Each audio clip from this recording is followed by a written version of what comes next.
Chef David Rose here, back at it again with another meal in 30 minutes or less. This week we're taking Omaha Steaks boneless pork chops and kicking it up a notch for a restaurant caliber meal. For our vinaigrette, we start out with vegetable oil and brown off our Omaha Steaks colossal cut bacon.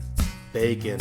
Butterfly into the fat side of the pork chop, stopping about a half an inch before cutting all the way through, and flatten with the palms of your hand.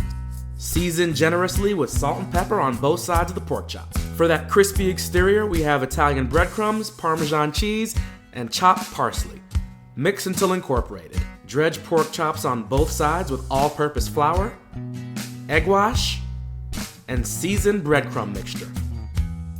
In a saucepan on medium-high heat, add olive oil and fry pork cutlets on both sides until golden brown and cooked all the way through. For bacon vinaigrette, olive oil, apple cider vinegar, lemon juice, bacon fat, honey, parsley, salt, pepper, crushed red pepper, and whisk away.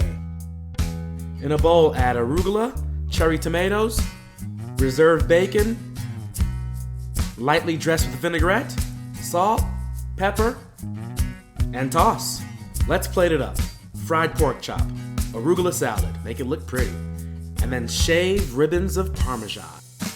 We here at Omaha Steaks have 100% satisfaction guaranteed. Now that's peace of mind. Omaha Steaks, America's original butcher.